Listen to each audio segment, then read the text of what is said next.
मैंने हिंदू मुसलमान नहीं कहा, मैंने निर्वाचक मंडल कहा। मैं हिंदू मुसलमान वो भाजपा की भाषा है।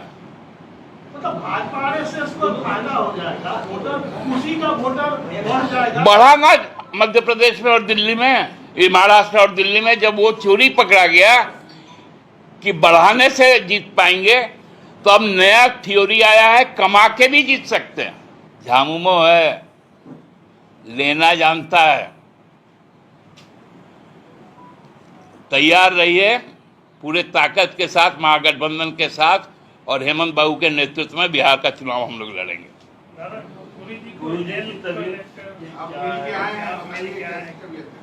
देखिए, तबीयत स्थिर है और अब हम लोग बहुत जल्द प्रार्थना करते हैं कि उनका स्वास्थ्य लाभ हो। इतना ही बता पाएंगे क्योंकि गहन चिकित्सा के अधीन वो सर गंगाराम में है। अब आगे जो मेडिकल बुलेटिन गंगाराम से आएगा या वहाँ से जो बातें आएंगी, मैं तो कल मिला हूँ। वो उस समय सो रहे थे और फिर उनके चरण स्पर्श करके फिर आया हूँ।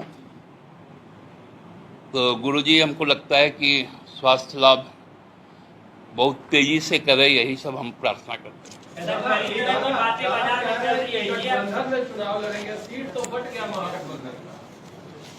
चंदन बाबू, सीट हमेशा बढ़ता घटता है, इस बात को काहे भूलते हैं आप लोग?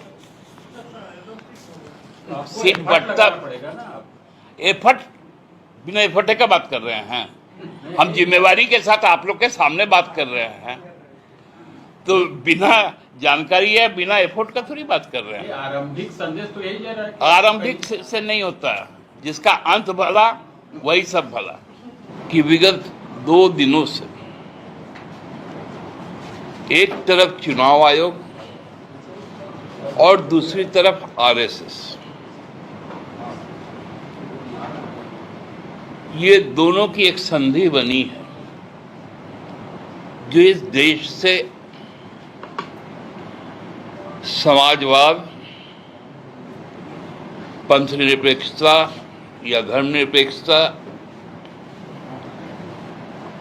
और उसके नागरिक के मताधिकार के प्रयोग का जो मौलिक अधिकार है, उसको कैसे छीन लिया जाए। एक तरफ सेंसस की बात हो रही है, जनसंख्या की जनगणना की प्रक्रिया चलेगी, और एक तरफ जो मतदाता है उनके अधिकारों को छीना जाएगा। चुनाव आयोग का एक बड़ा अच्छा टैगलाइन है,